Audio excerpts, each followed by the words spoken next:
Today we're going to continue responding to some of the dangerous, inflammatory, anti-Muslim rhetoric coming from Jordan Peterson. This is from his interview on Piers Morgan Uncensored just a few days ago. You know, the fact that only 3 of 50 Muslim majority polities in the world, states, are democratic, even approximating democratic, it's like, what the hell are we to make of that exactly? Well, you can start by accepting the fact that you don't dictate how the entire world functions. It's not up to you how other sovereign nations run their countries. Now, of course, you know this, but what you seem to really be trying to do is imply that because that's the case, these countries that are not run how you think they should be run are inherently backwards. Like, look, first of all, you pointed to the fact that there are psychopathic sadists, dark tetrad types, right? Machiavellian, narcissistic, psychopathic, and sadistic. That's the constellation of personality traits. And that's a human constant. It's about 3 to 5% of the population. And that's independent of race and ethnicity. So, like, there's no shortage of bad actors. There's no bottom to the darkness of the human soul. And the bloody progressives tend to be absolutely blind to that fact. Yes, Jordan Peterson, evil people exist. Now, so you can't point to the Muslims, let's say, and say, well, that's where all the psychopaths are, because clearly that's not the case. Right, not all of the psychopaths are Muslim. Clearly that's not the case. However, but that does still open, it still allows this other can of worms to remain uninvestigated, which is, so 100% of Protestant or Catholic majority countries outside of Africa are highly functional democracies. Did you notice what he did there? 100%. 100% of what? Of Protestant or Catholic majority countries. 100% outside of Africa. Outside of Africa? Africa is the second largest continent in the world. What is your deal with Africa? Why would you exclude Africa? What kind of thing is that to do? Here we see there are estimates that Africa is majority Christian. Jordan, what are you trying to imply? Why would you exclude Africa? And then throw around this number, 100%. Well, yeah, if you exclude countries that are going to make that percentage drop, it's going to be 100%. Did you know that 100% of all Muslims in the world live in Indonesia, except for all of the Muslims that live in other countries? ChatGPT says, as of recent estimates, 31 out of 54 African countries have a Christian majority.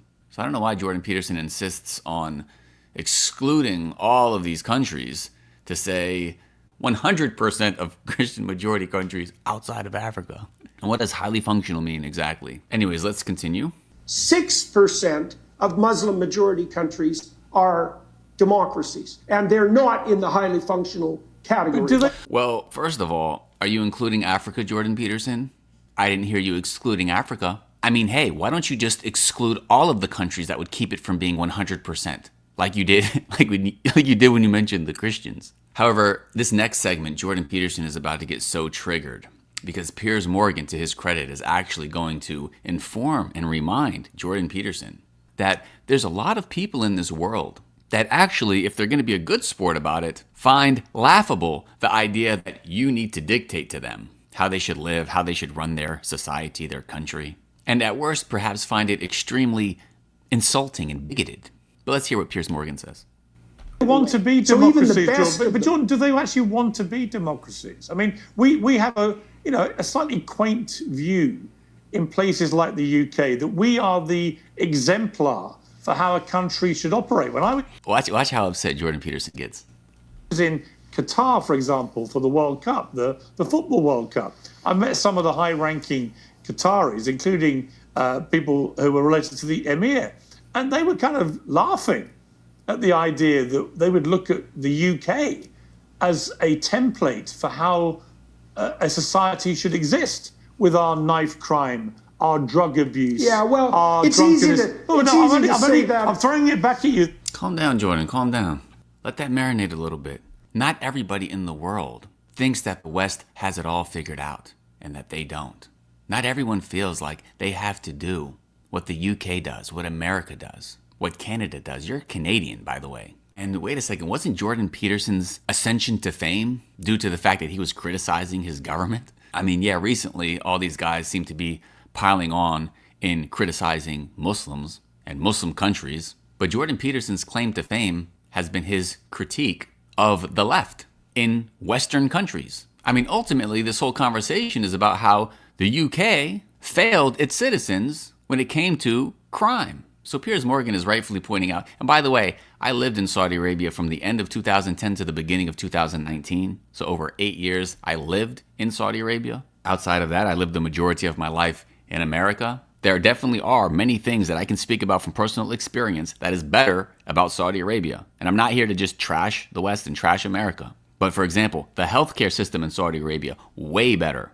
The crime rate is way lower. It is so much safer. The family values are so much stronger. So Piers Morgan is rightfully pointing out to Jordan Peterson, not everyone feels like the West is in this position to dictate to everyone else in every way about how they need to live. So let's hear his response. They